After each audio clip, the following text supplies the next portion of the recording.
$130 billion with a B. That's a pretty big number, isn't it? Can you guess the amount that went to invest in women founders? 2.8% in 2020 and 2.3% last year. Yes, we've managed to invest less in women over the last year. Do you know about how much of that went to invest in women of color? Less than 1%. Every single time I hear those stats or I say them myself, I get chills. I'm disgusted. I'm in disbelief because I cannot believe that in 2021, we're still not equally represented as women, as people of color, when it comes to getting investment from VC funding. Wow. So I challenge everybody to name right now at least 3 women fund managers. If you really want a bonus, name 3 women fund managers of color. Don't worry, I can wait. I have 45 minutes here with you guys today.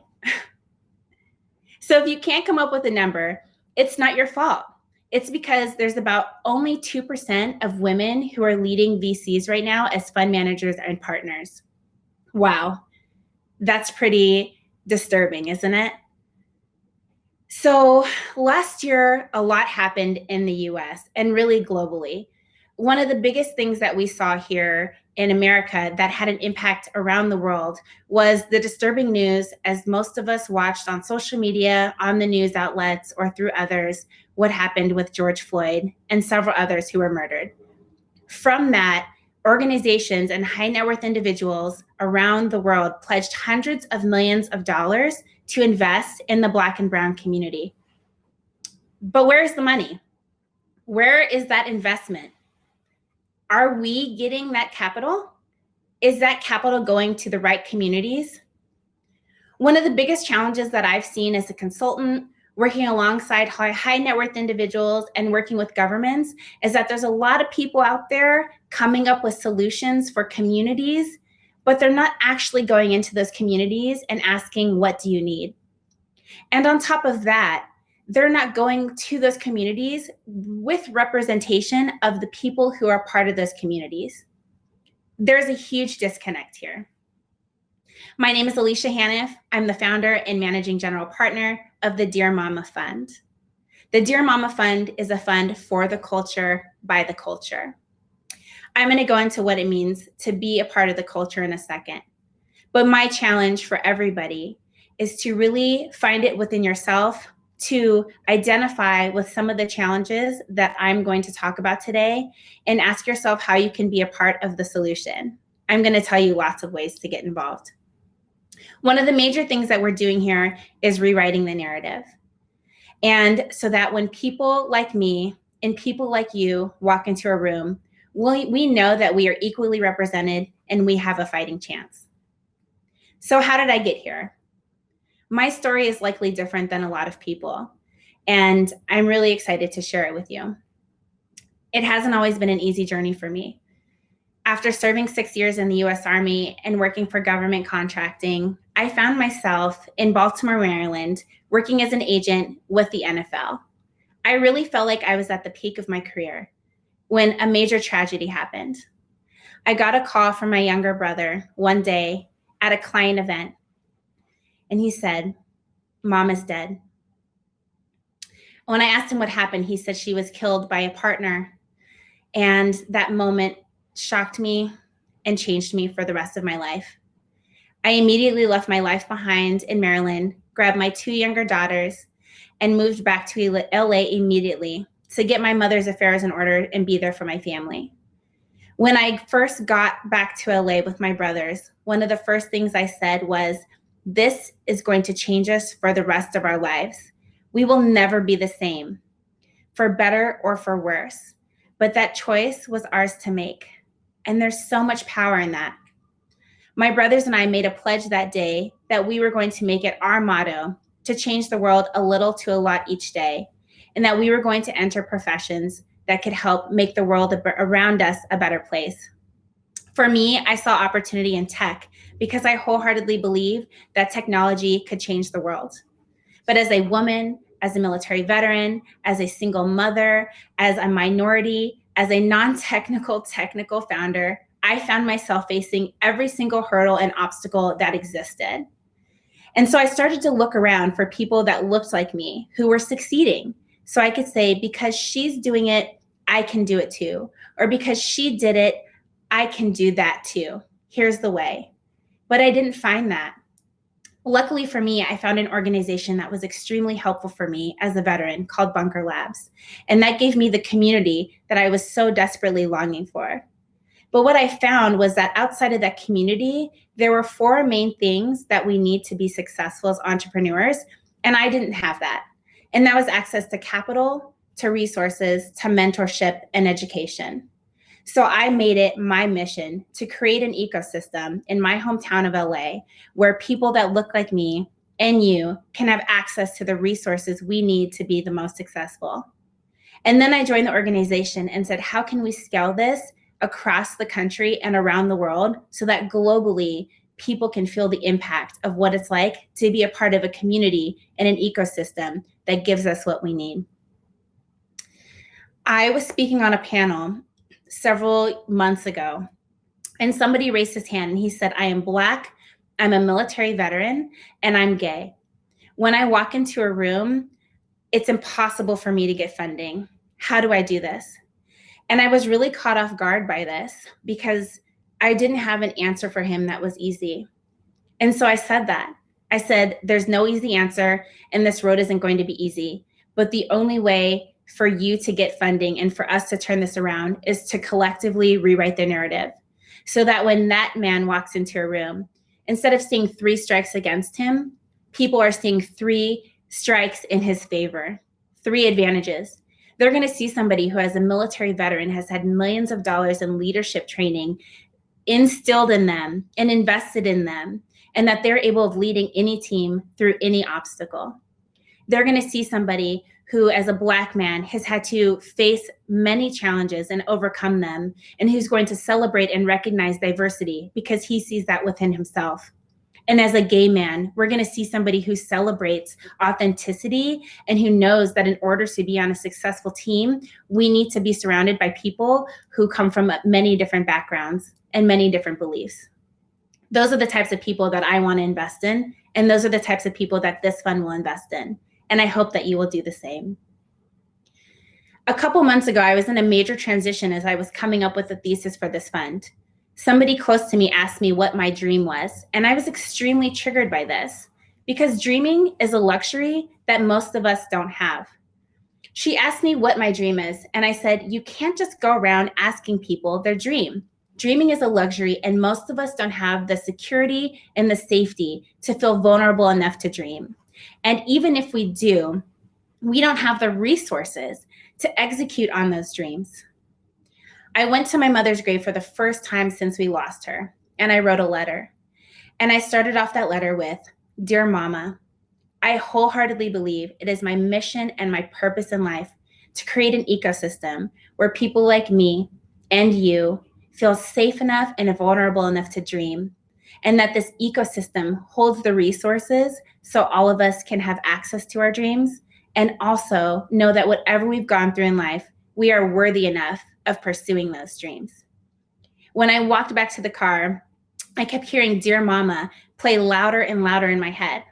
So I did what any normal person would do, and I turned on Tupac's Dear Mama, and I bumped it as loud as I could all the way home.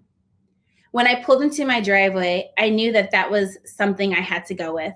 And so I decided that I'm going to call this fund the Dear Mama Fund, the fund for the culture by the culture. And by the way, why not make this the biggest fund for the culture that exists? So I've talked about the culture a lot, and some of you are probably thinking, what does she mean by the culture? The culture, in my opinion, and you guys probably have your own different views on this, is simply made up of the Black and Brown community, our BIPOC community, our women, and really those who've often been the most overlooked in life, but because of the challenges and adversities they've had to face, are the group of the most innovative and really just resilient, investable people out there. The people who are hip, the people who know what's trending, the people who know what their communities need and can create solutions to some of our most complex problems and roll those out not only locally, but globally. It's time that we shine a light on those who are most often overlooked and let them have a chance to stand at the front of the line and have their platform. That is exactly what we're doing. Our current funding thesis is that we are going to invest greatly in Black and Brown entrepreneurs, women, and not excluding the veterans and the LGBTQ community. We focus heavily on BIPOC issues and investments because we know that once we increase investments into those communities, that's when access to generational wealth, generational education happens, and that's when we start to see more diversity globally. Less than 1% of funding goes to Black founders, but we're going to change that together. Something that I'm really excited about sharing is our manifesto, and that we believe that everybody should win and everybody should have a chance to dream. It's something that I wake up every day excited about and excited to share with all of you.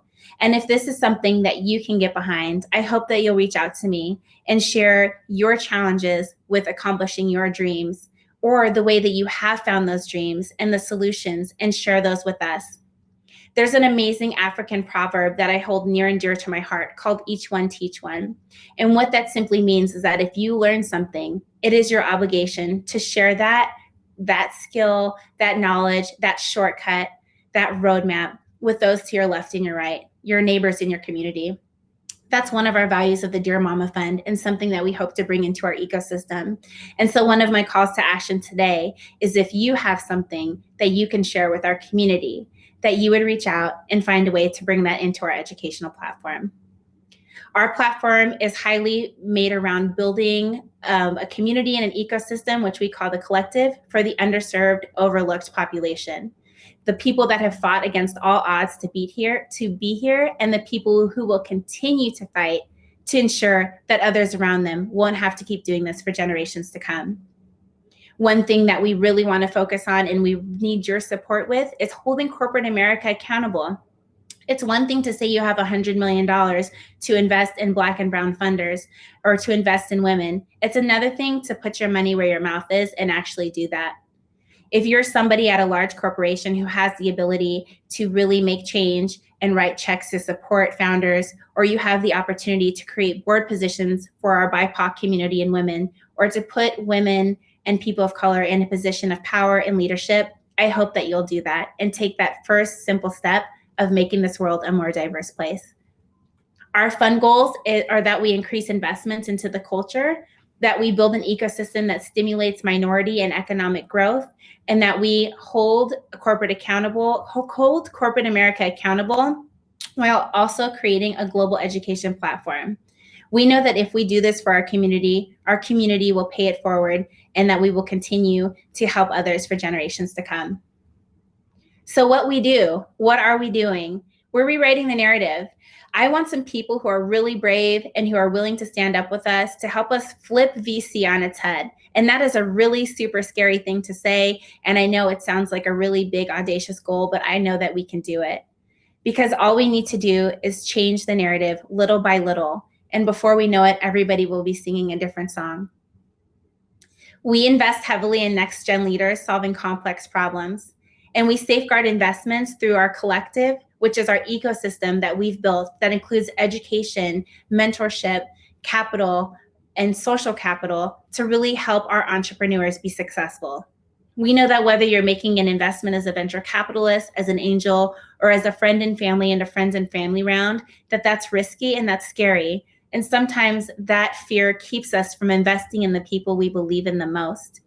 So we wanted to safeguard that so that we can help our community not only get invested in, but be investors themselves and help them learn along the way about how they can best support people in their communities. One of the things that I think is most important that I would like to see other VCs or investors have is a commitment to impact. A lot of us are making big investments and there's a lot of money out there, but what is the impact side of that investment? One of the things that I'm noticing is that where impact investing fails and where VC investing fails is that impact investment will often come in early stage and support our people at the community level, which is amazing, but there's not a lot of follow-on there. And so what we're seeing is that our community, the culture, our founders are often put in a dependent place where they're relying on funding that might not happen again, and they get caught in this reoccurring cycle of what they need, and they're never able to scale their businesses. We're noticing that VC funding only comes down so low. And so there's this whole magical miracle middle where a lot of BIPOC founders live and where there's so much opportunity. And that's where we're heavily investing in. We pride ourselves on being the first investors and to invest and the first to follow up. And that's the commitment we give to our companies that we invest in, as well as our investors. So commitment to impact is something that is super important, whether you're on the donor side or on the investor side. One of the unique things about the Dear Mama Fund and our secret sauce is that aside from being a traditional investment vehicle, we've partnered with sponsoring organizations to have a 501c3 nonprofit. So for those people who are interested in making mission-based investments, there's the ability to do that as well. So we have it covered from all angles. One thing that I would really love help with here is people who are super smart with cryptocurrency as well as NFTs, because I think there's a big gap right now in the culture for ways that we can have Black crypto, Black NFT, and really do some exciting things with individual art, culture, and media, which is a huge area that we should invest in. Speaking of arts, sports, and media, this kind of ties into our investment thesis. So being a fund for the culture, media, arts, culture is super important for us to invest in as a thesis, as well as sports. I've had the pleasure of working alongside some amazing professional athletes as investors, one of them being two-time NBA All-Star Baron Davis, who leads the way in investing in the culture and community. He's somebody who shows up time after time again to put his money where his mouth is, to really make sure that he does what he says of helping funders cut to the front of the line to get investment and as well as to get access to his network. I would love to see other professional athletes do this and put your money where your mouth is. Aside from that, we invest in social justice issues. And this is what we call goes into what we call our missions. From the donation side, people can donate into our missions or invest into our missions. Social justice, as I mentioned earlier with George Floyd, is something that everybody in the world should take responsibility for. One of the most powerful quotes that came out of George Floyd's case and George Floyd's unfortunate murder were that when he called for his mama, it was every mama's responsibility to respond. Every mama was called that day. And you might not be a mother yourself or might not have been personally impacted by that, but I hope you feel in your heart the need to step up and do what you can to support social justice issues so that we all have a fighting chance. We can all live in a world where we feel safe enough to be who we are, and that we all know that we are safe to live and thrive in this world. If you're looking for an opportunity to support social justice issues, we work alongside many foundations, as well as our own, to focus on ways to stop voter suppression, recidivism, police violence, as well as other social justice issues. We also are super excited about investing in cannabis, and this is something that ties directly into the culture because we know that there are so many people who are incarcerated for cannabis, which is now something that is becoming legal in many states. And so our job now is to work with Black and Brown BIPOC women cannabis founders to create plans for them and investment for them to be able to take part in the cannabis industry and use that, whether that's for recreation or healthcare for their community.